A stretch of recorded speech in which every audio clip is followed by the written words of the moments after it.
The world changed forever when mysterious gates suddenly opened, releasing hordes of vicious monsters upon humanity. To fight back, certain individuals awakened with powers granted by celestial beings called constellations. These protectors were known as hunters. Over time, 7 exceptional hunters rose to the legendary 9-star rank. They established the 7 great families, conquering the gates and ruling the world with absolute authority. But one man dared to defy their rule. Standing alone in a dim chamber was a Japanese hunter named Chinen Ryoga. He had accomplished the impossible, becoming the first human to reach the prestigious 9-star rank completely on his own, without ever receiving a constellation's grace. The elite viewed his existence as a threat to the global order. Terrified of his power, the 7 great families and their backing constellations decided he had to die. Their hunt led them to the ruined city of Toto, now reduced to a burning wasteland. Here, the House of Romanov, a massive magical powerhouse ruling Eurasia, cornered their target. Leading them was Dmitry Andreevich Romanov, a 9-star hunter known as the Mage King, who channeled the power of Odin. Ryoga knelt in the rubble, bloodied, exhausted, and clutching a broken pocket watch. Dmitry mocked him, claiming that even the miracle of the East had finally met his end. When Ryoga demanded to know why they wanted him dead, Dmitry revealed the truth. Ryoga was a necromancer, a class that manipulated the dead and disrupted the natural order. They simply couldn't allow someone like him to exist. But Ryoga wasn't ready to give up. Mocking Dmitry for hiding behind a god's power, he revealed he had only been stalling for time. Ryoga unleashed his dark magic, activating his regeneration technique, lunar eclipse, and summoning a massive legion of glowing, red-eyed skeletons with his transcendent skill, Deathfield. In response, Dmitry unleashed his strongest magic, casting a devastating spell that threatened to obliterate Ryoga's very soul. Realizing his skeletons stood no chance against the power of a god, Ryoga decided to make a desperate gamble. He gripped a golden artifact called Kronos' pocket watch, which could interfere with time itself. However, activating its regression sequence required 2 things: a 9-star hunter and the divine energy of a constellation. Since Ryoga didn't have a constellation of his own, he did the unthinkable. He used Dmitry's incoming holy attack, absorbing Odin's divine power directly into the watch to satisfy the requirements. With a daring smirk, Ryoga flipped off his enemies and promised to crush them in his next life. The pocket watch activated, rewinding time and sending him 23 years into the past. Suddenly, Ryoga woke up, gasping for air in his old living room. It was the exact day he had left the orphanage, decades before the world fell into ruin. Looking at the now broken pocket watch, he smiled. His high-stakes gamble had actually worked. Just then, a holographic system screen appeared, prompting him to choose a starting class. While looking over his stats, Ryoga noticed his unique innate trait, Clear Mind, which granted him absolute resistance to mental attacks. Instead of choosing a standard starting class, Ryoga decided to use his future knowledge to grow even stronger. He headed to a high-end hunter market and walked straight into a jewelry store. Bypassing the normal gear, he demanded to buy a cursed item called the Ring of Dark Gloom. Even though the store clerk nervously warned him about the dangers of the curse, Ryoga paid half his life savings to secure it. The secret to this ring was simple. If you could conquer its curse, you would gain the fundamental power of necromancy. The moment Ryoga slid the ring onto his finger, his mind was dragged into a dark, glitching illusion. Inside, a projection of Dmitry appeared, mocking him and launching a devastating strike of golden energy to shatter his mind. But Ryoga didn't panic. His passive trait, Clear Mind, immediately activated, completely blocking the mental attack. Ryoga knew the trick to conquering the ring was to not resist the influence, letting the power flow while relying on a strong mind to endure it. The trial was cleared. Blue flames erupted in Ryoga's eyes as a massive, shadowy figure loomed behind him. He had successfully awakened the necromancer power within the ring. Ryoga realized that if he couldn't defeat the 7 great families without a constellation, he would just have to create his own, a constellation that would choose only him. Ryoga stood in the quiet alley, staring at the glowing purple crystal in his hand. A blue system interface hovered before him, presenting 4 starting classes: Warrior, Mage, Necromancer, and Priest. Without hesitation, Ryoga selected the Necromancer. In his past life, manipulating souls had been his ultimate strength, and it was time to reclaim that power. The system immediately granted him a class bonus called Guide of Death, which reduced his magic consumption by 20% when summoning his undead. But Ryoga quickly ran into a major obstacle. Even with all his future knowledge, he could not bypass the system's strict rules. His level had reset to 1, leaving him with only 2 basic skills: Raise Undead and Bone Control. To make matters worse, the normal system could only carry a hunter to the 7th star. To reach the 9th star and defeat the 7 great families, Ryoga needed a shortcut. He needed a contract with a powerful guardian star. To secure a celestial backer strong enough to challenge the gods of Olympus, Ryoga booked a flight to Greece. He headed straight for the sun-drenched ruins of the Temple of Kronos. Kronos was an ancient titan, the god of time and harvest, who had once swallowed his own children to prevent his downfall. After being defeated by Zeus, Kronos was stripped of his divine light, abandoned and forgotten. He harbored a deep, burning hatred for Olympus. This made him the ideal partner. Ryoga walked into the ruined temple courtyard, holding the broken pocket watch from his past life. Stepping onto a stone pedestal, he slammed his fist into the floor. The impact triggered a massive cosmic resonance. The ground cracked open, revealing a hidden chamber beneath a starry sky. A giant portal erupted with blue and purple light. From the swirling energy, a towering, menacing figure with glowing blue eyes and long white hair materialized. It was Kronos, the fallen king of the Titans. The ancient god boomed with anger, demanding to know what foolish mortal dared to disturb him. But Kronos paused when he noticed the broken pocket watch. He asked Ryoga if he was the one who had rewound time. Ryoga did not flinch. He looked the fallen god in the eye and asked him a simple question. Did he want revenge? Ryoga offered a contract. If Kronos became his guardian star, they would tear down Olympus together. Kronos laughed at first. Why would a mighty god need a mortal's help? But Ryoga explained that he had already reached the ninth star once before on his own, and that Zeus was his enemy too. Kronos hesitated, pointing out a major flaw. As a god of harvest and time, his power was symbolized by a scythe. He was not a god of death, meaning his energy would conflict with a necromancer. But Ryoga challenged him. Did Kronos want to remain forgotten forever, or was he willing to change his very nature for revenge? Fueled by his hatred for the gods, Kronos agreed. He warned Ryoga that forcing a divine domain to change would cause unimaginable physical agony. Ryoga accepted the challenge. As Kronos initiated the contract, appointing Ryoga as his proxy, a system notification flashed. Ryoga was granted the title of saint, a status usually reserved for high-ranking priests. Suddenly, a violent clash erupted inside his body. The dark, necrotic magic of his necromancer class collided with the pure, holy energy of his new saint class. The opposing forces threatened to tear him apart from the inside. Ryoga grit his teeth, enduring the excruciating pain. He refused to lose consciousness. If he failed here, his path to vengeance would end before it even began. Ryoga survived the ordeal. Sometime later, he arrived back in Japan, wheeling his suitcase through the airport. Floating right next to him was a tiny, chibi-sized spirit of Kronos, invisible to everyone else. The fallen god seemed surprisingly cheerful, fascinated by how much the modern world had changed. Because of their unnatural contract, Kronos' divine domain had fundamentally shifted. He was now acting as a grim reaper. Since no legends existed of Kronos wielding the power of death, Ryoga would have to build a new legend for him from scratch to restore his full strength. When Ryoga opened his system interface, he was stunned by his new status. He had unlocked a legendary dual class, Saint of the White Knight. This class boosted his holy magic by 30% and completely removed any penalties for using necromancy. His new trait, White Knight, allowed him to seamlessly convert holy power into spiritual energy, meaning he could use both holy and dark skills at the same time. He also unlocked a unique skill called Life Drain, a holy spell tainted with death that absorbed an enemy's life force to heal and strengthen his own body. It was a highly unique, powerful combination that nobody else in the world possessed.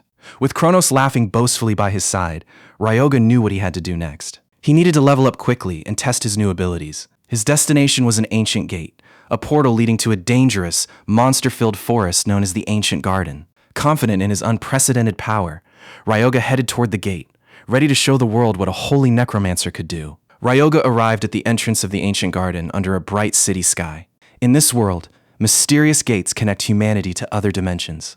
While some gates collapse once the boss is defeated, others are permanent fixtures.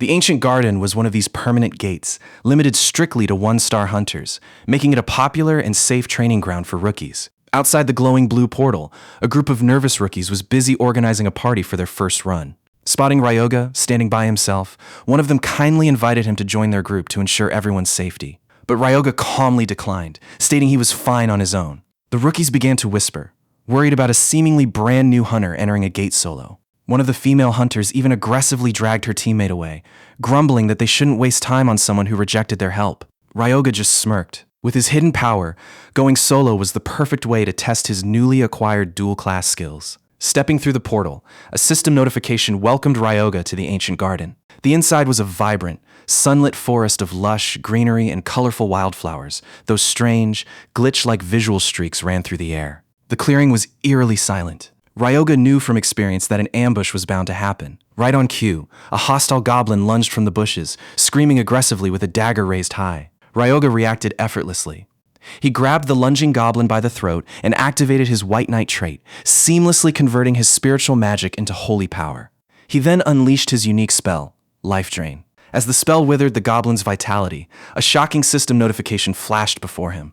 His permanent strength and agility stats had just increased by 0.1. Ryoga was stunned. Defeating monsters with Life Drain directly granted him permanent stat points.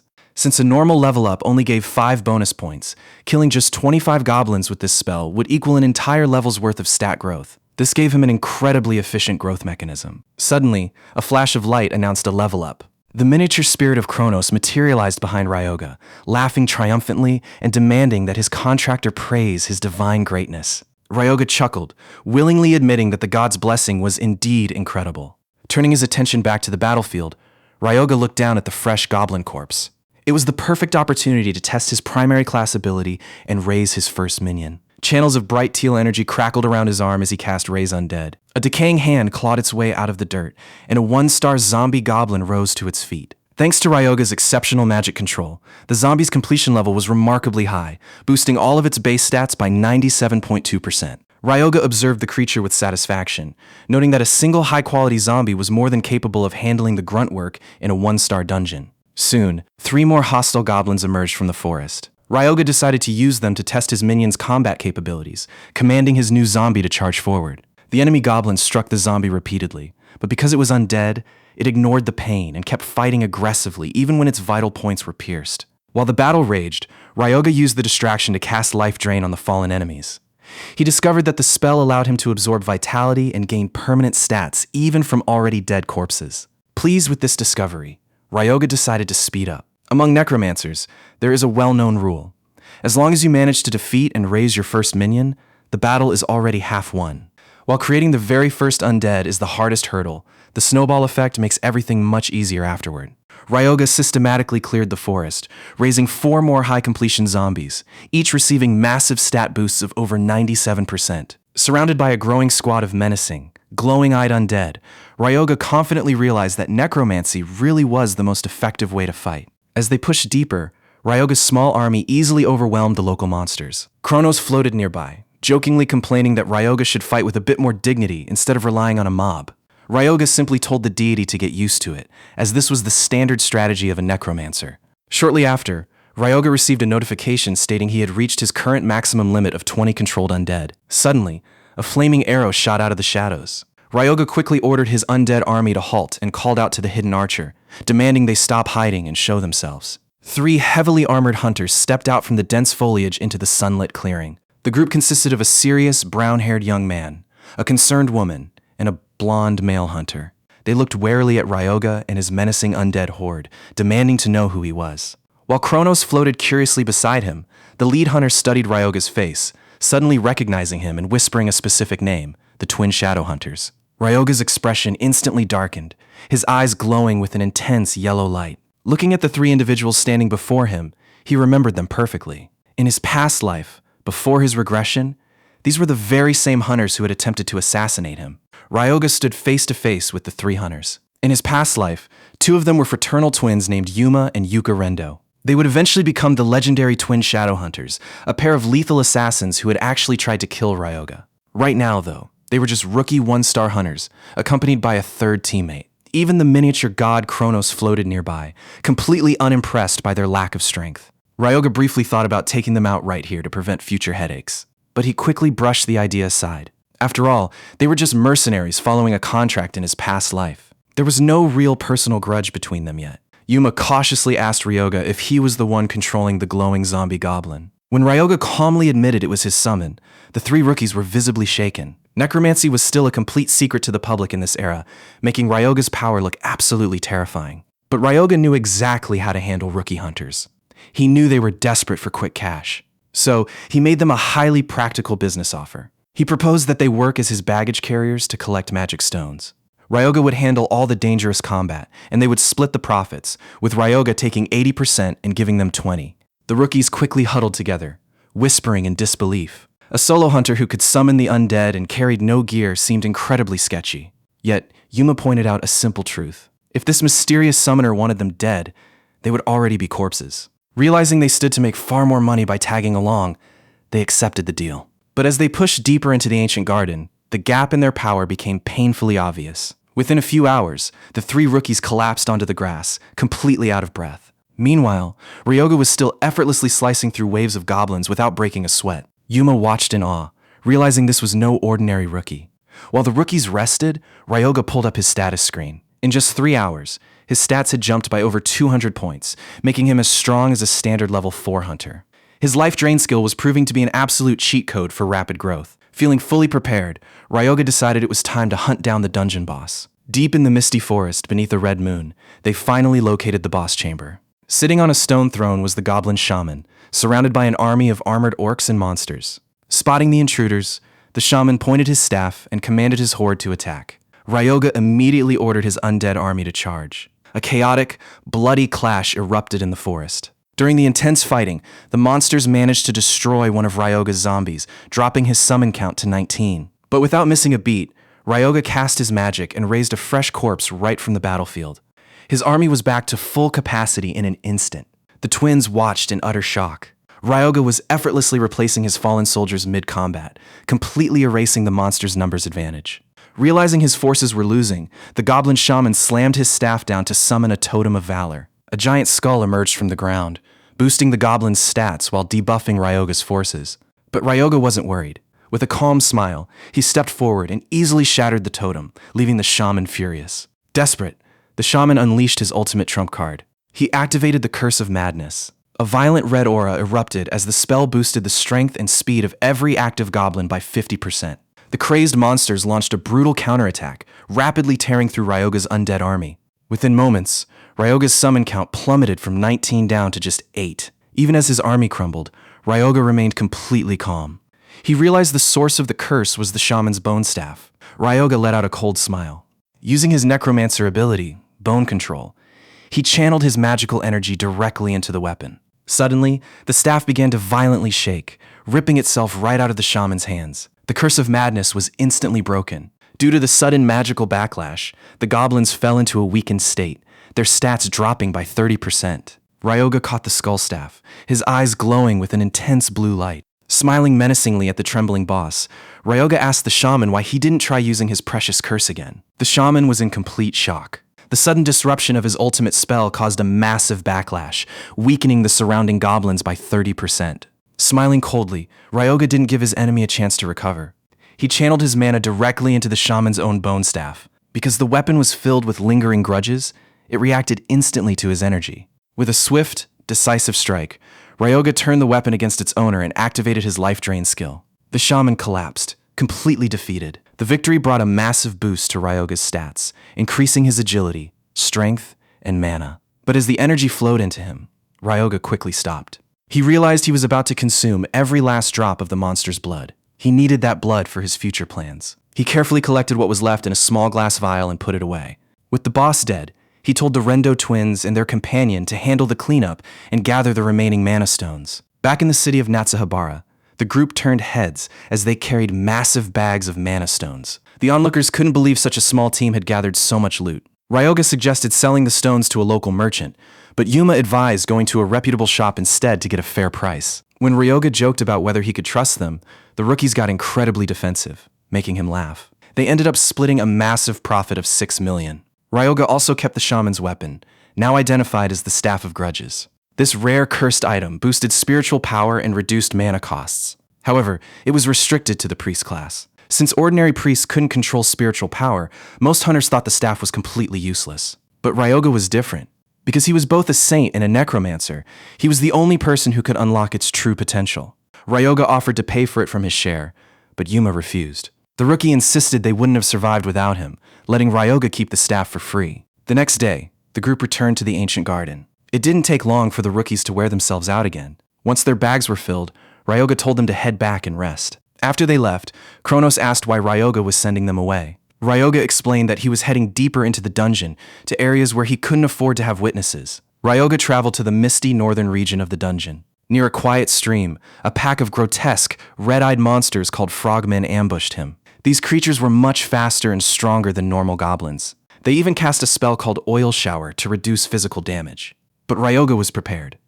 He channeled his spiritual power into the Staff of Grudges to pierce through their defenses and strike them down. The intense combat drained a large portion of Ryoga's spiritual power. Managing his active undead while using bone magic was exhausting, but he pushed through. He used his Raise Undead skill to turn the fallen frogmen into his new minions. The victory pushed his level up to level 6. He smiled, knowing he was rapidly regaining his past strength. Soon, he would be ready to face the Mage King Dimitri.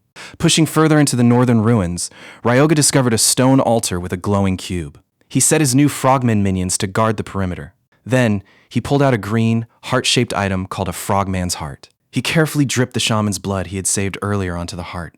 The items reacted violently, unleashing a surge of green energy. This secret combination unlocked an area that humanity wouldn't discover for years, the ancient trial grounds. In an instant, Ryoga was teleported to a massive, ruined arena. He had found this place in his past life, but he hadn't met the level requirements to enter back then. Now, he finally had his chance. The system announced that only one person could enter the trial.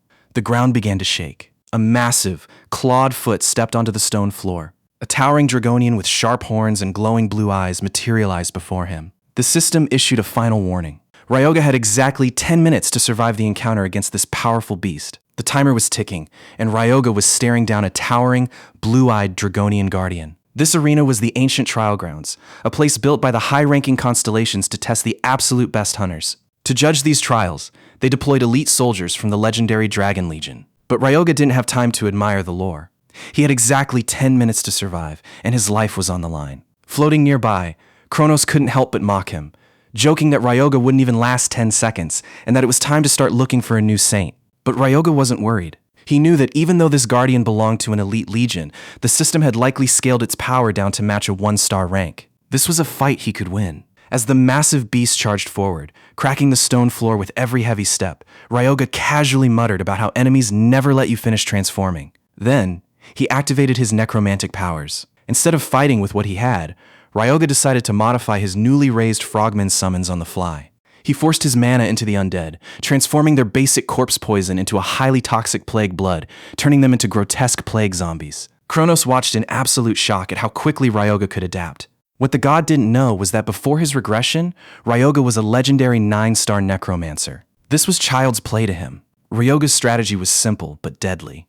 He sacrificed the physical strength and speed of his new zombies, channeling all of their boosted stats into pure toxicity. Their bites were now incredibly lethal. The plague zombies swarmed the lunging dragonian, sinking their teeth into its flesh. Even though the beast was heavily poisoned, it wasn't going down easily. It unleashed a terrifying, high-level acid breath that threatened to dissolve everything in the arena. Ryoga quickly channeled his spiritual power into his staff, forming a defensive barrier to withstand the burning, acidic mist. The potent poison had successfully cut the dragonian's strength in half, but its raw physical power was still incredibly dangerous. Ryoga didn't let up. He activated his bone control magic, launching a barrage of sharp bone projectiles to exploit the beast's openings while his plague zombies relentlessly tore at its joints. Screaming in agony, the guardian finally began to falter. Ryoga seized the moment, delivering a decisive final blow. The Colosseum fell silent as the massive dragon-like warrior collapsed to the ground. Ryoga stood over his defeated opponent, using his life drain spell to absorb every last drop of its residual energy. The system immediately congratulated him on clearing the trial, leaving Kronos completely speechless. For his victory, Ryoga received a permanent, supreme-grade crest that reduced his damage delay, boosted his mana speed, and heavily increased his resistance to being staggered. While the permanent buff was incredible, Ryoga's eyes were fixed on the dragonian's body. An elite dragon corpse was the perfect high-grade material to create an exceptionally powerful undead summon. The only problem was that he needed highly specialized alchemy tools to process it properly. Fortunately, he knew exactly where to go. Ryoga traveled to Saitama Prefecture, tracking down a rundown building just as a massive alchemical explosion blew out the windows. Smiling, he walked right into the smoking ruins. Inside the smoke-filled laboratory, a young man with glasses and messy brown hair was coughing violently. This was Shintani Renya, a researcher destined to become Japan's greatest alchemist and the creator of mass-produced healing potions. Renya was highly defensive when Ryoga walked in asking to borrow his equipment, but Ryoga had the perfect leverage. He offered to solve the massive flaw in the young researcher's current project. Right now, Renya was struggling with an incredibly unstable, explosive formula for health potions. Using his knowledge of the future, Ryoga easily corrected the formula with advanced techniques that shouldn't be discovered for years. To prove it worked, Ryoga sliced his own wrist with a knife and poured a single drop of the newly brewed red potion onto the cut. Before Renya's stunned eyes, the wound bubbled and healed instantly, leaving no scar. Holding up the glowing red vial, Ryoga asked the shocked alchemist if he wanted to know the secret, extending an offer to join his team. With the glowing red vial in hand, Ryoga offered the shocked alchemist a spot on his team. But this was not a charity case. Inside the dimly lit laboratory, Ryoga laid out his terms. A 60-40 split on the future potion recipes he would provide, with 60% going straight into his own pocket. Renya hesitated, but he was backed into a corner and had no choice but to agree. With a smug grin, Ryoga welcomed his new partner, though in his mind, he had just acquired a very talented servant. There was no time to waste. Ryoga unleashed a swirl of dark energy, immediately beginning to process the massive dragonian corpse he brought back from the trial. Renya watched in absolute terror, clutching his flasks and wondering what kind of monster Ryoga actually was. He nervously muttered that he was only letting Ryoga use his spare lab space, and that they had not even signed an official contract yet. Ryoga's floating companion, Kronos, thought the young alchemist was being way too tense, but Ryoga knew better. In his past life, Renya had been a brilliant researcher for Daisei, the country's largest corporation. But after his corrupt boss stole all his research and forced him out in disgrace, Renya lost all trust in people. To break through his defensive walls, Ryoga challenged him directly. He asked if Renya's hesitation was because he did not know what Ryoga was truly capable of. He then invited the young alchemist to help him process the corpse, giving him a front-row seat to his skills. Driven by curiosity, Renya reluctantly agreed. Ryoga started by directing Renya to melt down 5 low-grade mana stones at a precise 42% ratio. Renya executed the task flawlessly. Using the liquid catalyst, Ryoga began the exhausting work of carving magic formulas and layering dark curses directly onto the dragon's bones.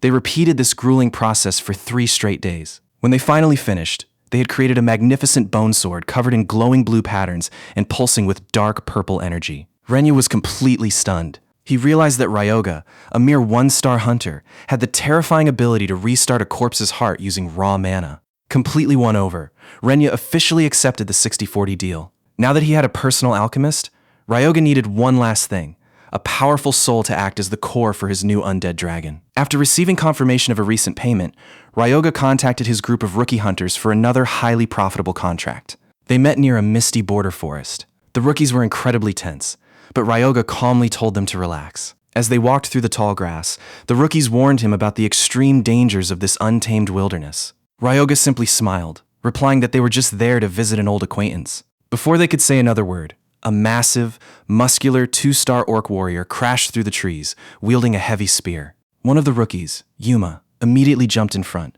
shouting at Ryoga to fall back. But Ryoga did not flinch. This was the perfect chance to test his newly crafted bone sword, which he called the Ghoul Bone. Activating his bone control magic, Ryoga commanded the weapon to fly forward. It pierced straight through the orc's chest.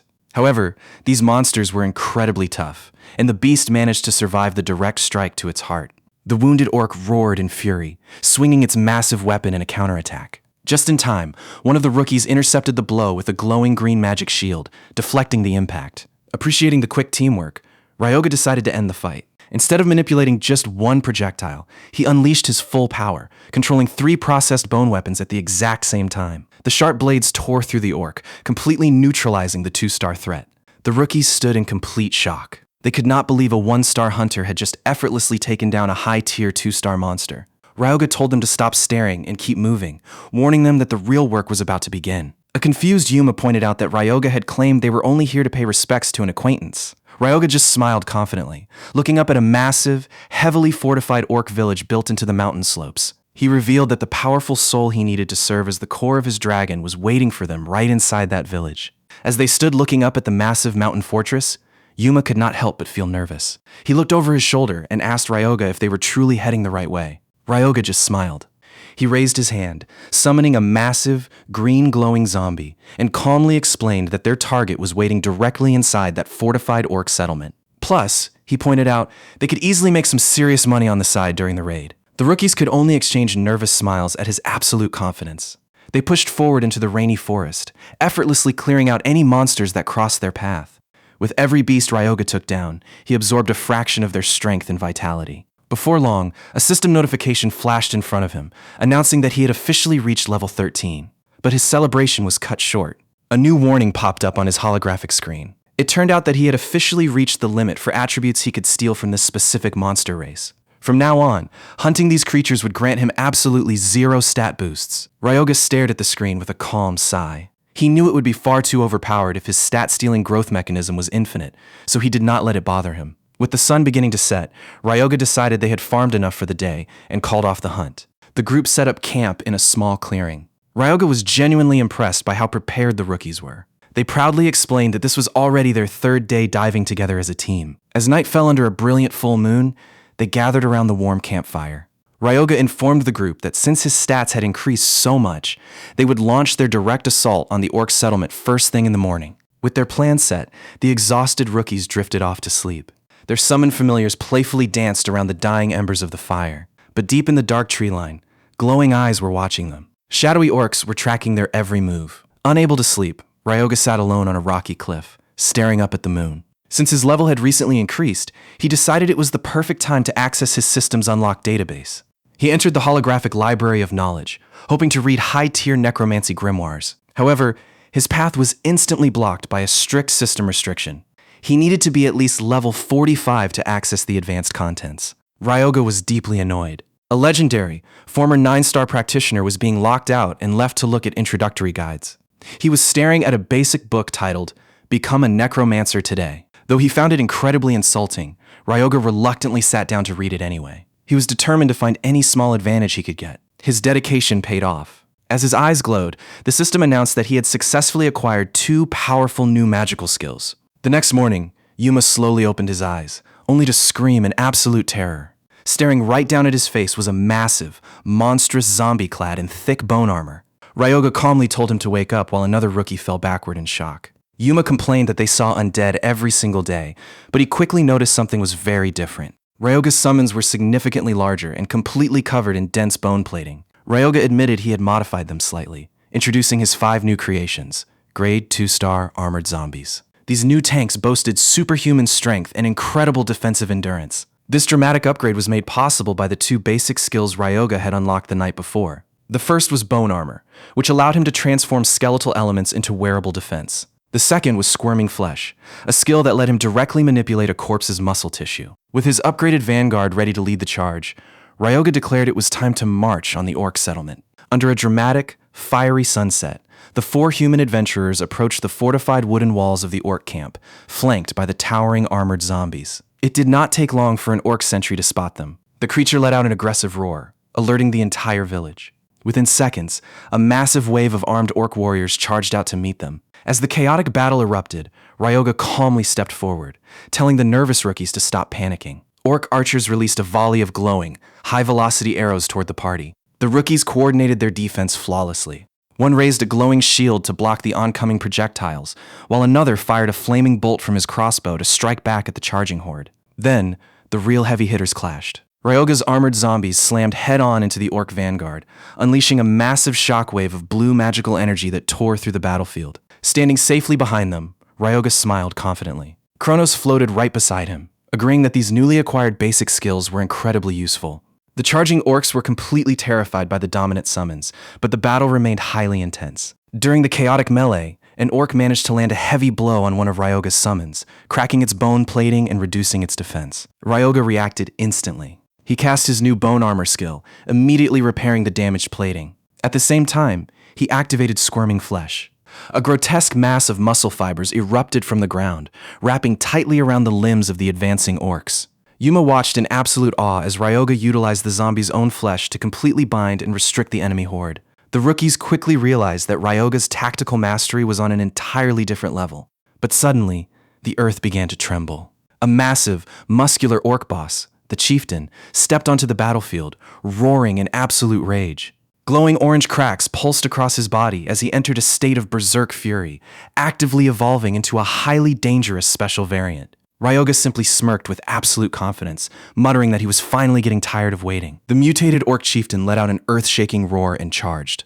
But Ryoga didn't even flinch. He immediately activated his bone control magic. Swirling green energy erupted from the cracked ground, sending sharp bone projectiles straight toward the charging beast. The bones successfully bound the rampaging boss, but the chieftain struggled violently, trying to shatter the skeletal restraints. Ryoga wasn't about to let his target escape. A glowing teal energy sphere formed in his hand. But holding down a beast of this size was incredibly demanding. Ryoga's mana instantly plummeted by 25%, and the constant drain was rapidly eating away at his remaining energy. Despite the immense strain, Ryoga drove a sharp teal energy blade directly into the orc's chest. He coldly told the monster not to be so pessimistic about its end. The struggle intensified. Ryoga's mana consumption spiked to 40%. Controlling 6 massive bones at the same time was pushing him to his absolute limits. If even a single bone slipped, the boss would break free and tear them apart. To end this, Ryoga needed a single, perfect strike to pierce the chieftain's heart. He poured the rest of his magical reserves into the final blow. His mana plummeted down to a critical level, leaving him with a massive 68% deficit. With a surge of power, his bone blade pierced straight through the monster's chest. The chieftain shrieked in agony before collapsing heavily onto the cracked ground. Ryoga was sweating and panting from the sheer exertion. Without wasting a single second, he activated Life Drain on the fallen boss. Swirling energy rose from the corpse, instantly restoring Ryoga's mana to 74% and completely wiping away his fatigue. With the battle over, Ryoga stood beneath a massive, twisted ancient tree under the crimson sunset. But he knew they weren't alone. He calmly called out to the shadows, inviting whoever was hiding to step forward. A towering, dark silhouette emerged from the trees. Its eyes glowed a menacing red, surrounded by swirling blue energy. The entity demanded to know who Ryoga was. Ryoga only smiled and greeted the spirit politely. He knew exactly who this was. It was Sora Kashiwagi, the legendary mage fighter. The spirit gasped in shock. How could a young mortal possibly know his name? Ryoga explained that Sora was the heroic powerhouse who had single-handedly held the front lines 35 years ago during the Great Cataclysm. He was the one who stopped a massive wave of monsters from destroying the South. But Ryoga knew an even deeper secret.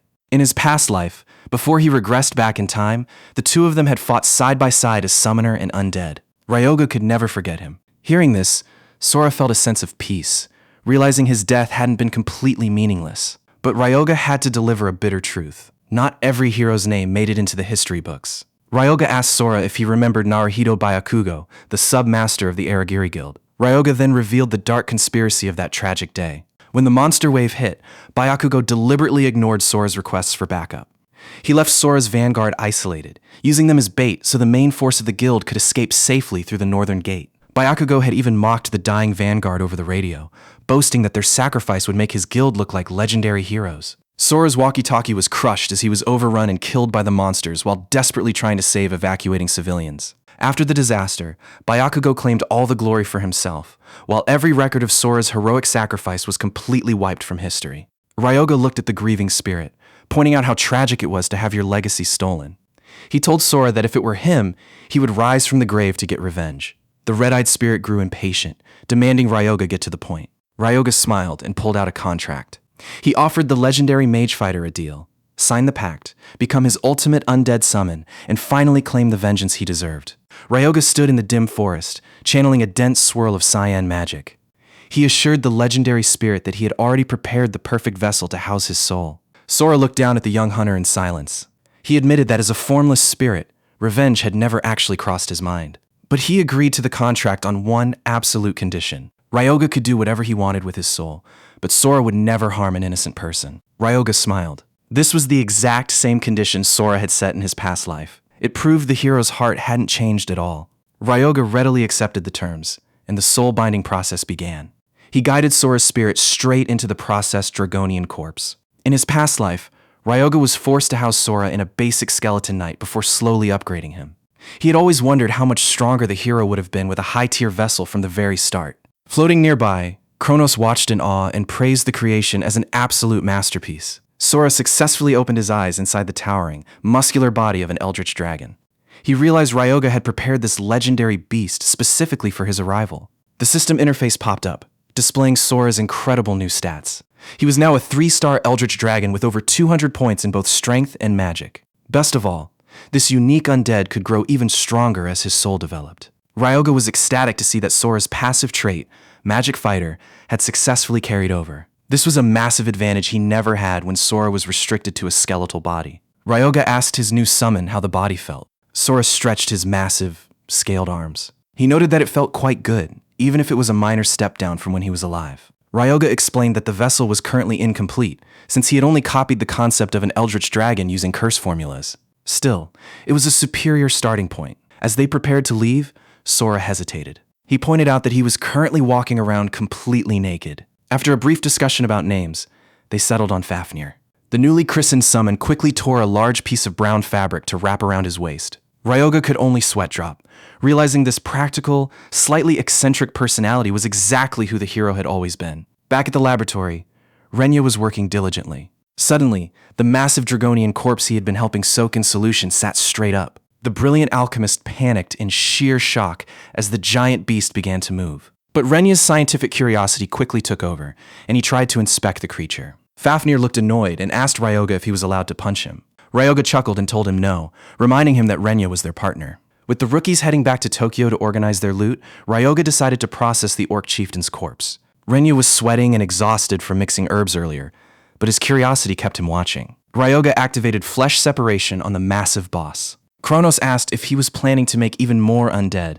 Ryoga simply replied that a hunter can never have too much firepower. Using Renya's newly refined potion, Ryoga initiated a high-quality skeleton creation. The system boosted the skeleton's stats by 100%, specializing its traits entirely toward defense. A 2-star skeleton guard rose from the bones, wielding 2 massive shields. Ryoga ordered the guard to protect him whenever he used life drain, which required him to expose himself at close range.